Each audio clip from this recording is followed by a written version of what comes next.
Bismillahirrahmanirrahim. Alhamdulillahirabbil alamin. Allahumma shalli wa sallim wa barik ala sayyidina Muhammadin wa ala alihi wa sahbihi ajmain. Kalau kamu menunggu kesuksesan kamu setelah boyong, maka sampai kapanpun kau nggak akan sukses. Nggak akan sukses. Kesuksesan orang itu yang asli di satu titik, keyakinan ke Allah. Jangan pernah yakin selain Allah. Jangan pernah. Kamu dibohongin semua. Dibohongin semua. Tujuan awal orang tuamu memondokkan kamu supaya kamu kenal Allah. Bukan kenal saya, salah. Bukan kenal saya, kenal Allah. Guru itu hanya sekedar batu loncatan. Teman hanya batu loncatan. Orang tua hanya batu loncatan. Totalitas ke Allah yang hebat, yang yakin. Jangan ketipu. Kita orang diberi otak sama Allah, dibuat mikir. Buat mikir. Kalau dunia ini yang berkehendak Allah dan Allah mampu untuk merubah semuanya secepat kilat. Mampu memberikan segala sesuatu secepat kilat. Sesuatu yang gak masuk akal mungkin terjadi. Tapi gunakan akal dulu. Jangan sampai akal kamu gak digunakan. Orang-orang yang alim, yang ilmunya luar biasa, itu yang asli. Itu dari hasil keyakinan. Belajar nomor 2, yakin dulu. Belajar nomor 2. Banyak orang-orang belajar tapi goblok. Kenapa goblok? Tidak punya keyakinan yang dasar. Sementara yang satu belajarnya biasa-biasa saja, tapi punya kekuatan hati yang dasar. Gara-gara ini keyakinan. Makanya di Al-Quran itu pangkat derajatnya orang amal salih sama orang yang yakin lebih dulu orang yang yakin. Wa basyiril ladzina amanu. Berikan kabar gembira hai Muhammad amanu kepada alladzina, kepada orang banyak amanu yang membangun keimanan di dalam kolbu yang totalitas. Keimanan yang dasar. Keimanan yang luar biasa. Paham Gus? Kamu percaya nggak penyakit kamu itu sembuh tidak harus diobati? Percaya nggak? Rayo sekota.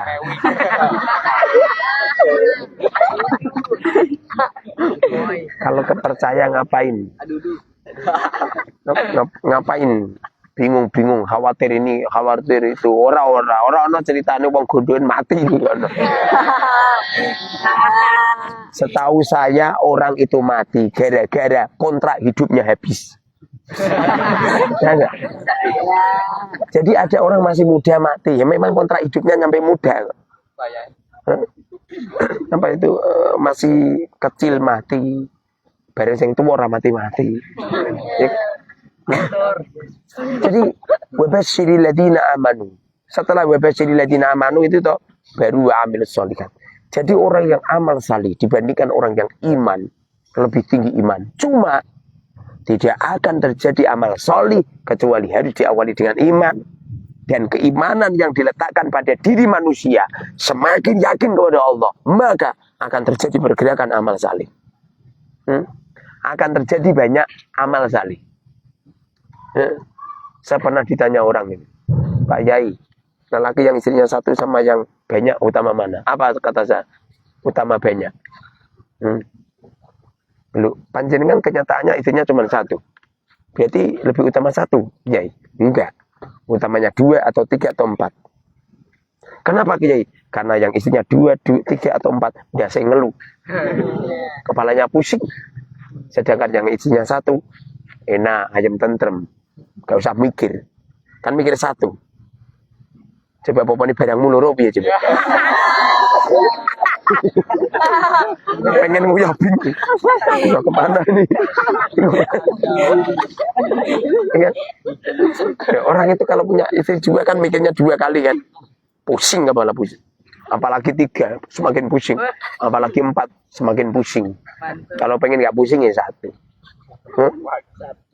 Artinya apa itu justru yang 2, 3, 4 ini justru lelaki yang punya istri 2, 3, 4 justru semakin kenalnya ke Allah totalitas nih. Bukan cintanya ke Allah itu bisa totalitas. Beda dengan istrinya yang satu. Kalau orang istrinya satu masih rawan mencintai istrinya. Tapi kalau istrinya 2, 3, 4, yang dicintai cuma Allah. Kenapa kok yang dicintai sama Allah? Loh, ke istri pertama diomyangi, komentari. Istri kedua diomeli. Ketiga digawano gebuk. Keempat ungkal ke celurit. Pada akhirnya orang yang istrinya 4 selalu tidur di masjid. Gak pernah tidur di rumah. Beda kalau istrinya 1. Makanya saya istrinya 1 selalu tidur di rumah. Umpamanya istrinya 4 tidur di masjid terus. Ketika di masjid. Paham? Utama mana istri 1 sama 4? Yang 4 tuh. Utama 4. 5 haram. Saya kira 5 haram. Utama 4 karena apa itu semakin banyak amal, semakin banyak pusing, semakin banyak musibah bencana, kesemrawutan hidup, pahala semakin banyak. Loh, Ustaz kok nggak mau milih yang pahalanya banyak ya Ustaz?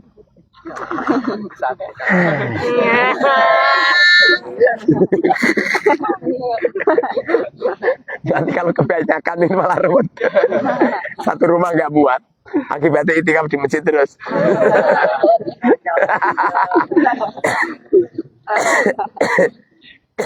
Dulu itu ada orang ini. Apa itu? Melihat orang itu sholatnya khusyuk. Kalau sholat itu bisa meneteskan air mata. Ada orang yang penasaran banget deh. Kalau sholat meneteskan air mata terus ya. Lalu dia begini.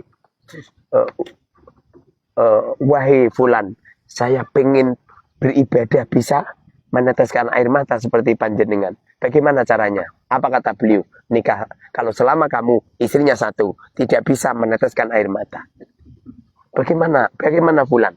Kalau kamu pengen bisa sholatnya meneteskan air mata, caranya istrinya 2 atau 3 atau 4. Setelah itu langsung orang ini alhamdulillah. Supaya setelah itu nikah lagi dia. Setelah nikah lagi apa yang terjadi? Kepalanya pusing. Ke istri muda komentari, ke istri tua komentari. Akibatnya sampai itu meneteskan air mata. Kalau sholat dia khusyuk dia. Kalau sholat meneteskan air mata. Kemana nanti saya pulang? Ke istri muda diomelin, ke istri tua dibawain parang.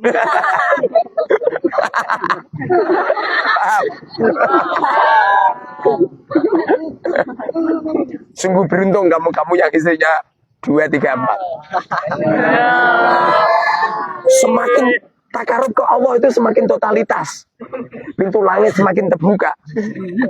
Kenapa seperti itu? Tetesan-tetesan air mata seseorang akan menjadikan bumi subur makmur.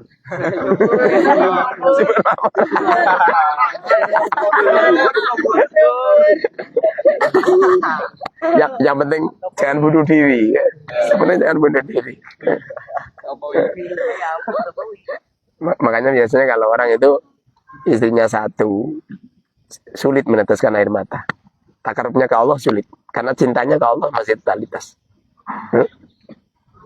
Kamu kalau sholat pengen bisa meneteskan air mata apa bisa senyum? Neng pengen punya suami yang bisa meneteskan air mata apa yang selalu senyum kalau sholat?